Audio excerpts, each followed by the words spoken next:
நம்ம எல்லாருக்குமே நிறைய டிராவல் பண்ணணும், எக்ஸ்ப்ளோர் பண்ணணும், ட்ரெக்கிங் போகணும், அந்த இடம் பார்க்கணும், வெளிநாட்டுக்கு போகணும் அப்படின்னு பல ஆசைகள் இருக்கும். மாற்றுத்திறனாளிகளும் அப்படிதானங்க. அவங்க மனசுக்குள்ளேயும் பாத்தீங்கன்னா ஒரு மலை ஏறணும், அப்புறம் ஒரு ட்ரெக்கிங் போகணும் அண்ட் எல்லாத்தையும் எக்ஸ்ப்ளோர் பண்ணணும் அப்படின்னு அவங்களுக்கும் அந்த ஆசை இருக்கும். பல பேருக்கு அந்த பாசிபிலிட்டி ரொம்ப கம்மியா இருக்குங்க. ஆனா கிடைக்கிற சான்ஸை கரெக்டா யூட்டிலைஸ் பண்ணிக்கணும் அப்படின்னு சொல்லிட்டு இந்த மாற்றுத்திறனாளி பாத்தீங்கன்னா ஹரிஹர் ஃபோர்ட்டுக்கு ட்ரெக்கிங் போயிருக்காரு.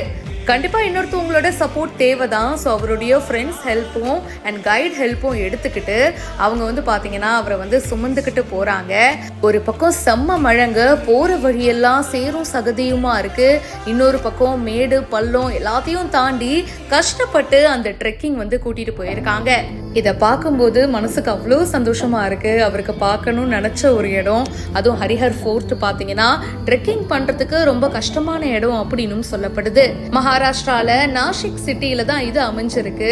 ஸோ ட்ரெக்கிங் போறவங்களுக்கு பல பேருக்கு இது ரொம்ப ஃபேவரட்டான ஒரு பிளேஸாகவும் இருக்கு. அவரோட கனவு நினைவாயிடுச்சு. அவரை தூக்கி சுமந்துட்டு போனவங்களையும் பல பேர் இப்போ பாராட்டிட்டும் இருக்காங்க. இந்த வீடியோவை ஜீவன் சஜீவ் அப்படின்றவரு போஸ்ட் பண்ணியிருக்காரு. அந்த வீடியோ பார்த்துட்டு பல பேர் அப்ரிஷியேட் பண்றாங்க. ஏன்னா அவருடைய கனவை சக்சஸ்ஃபுல்லா முடிச்சிருக்காரு.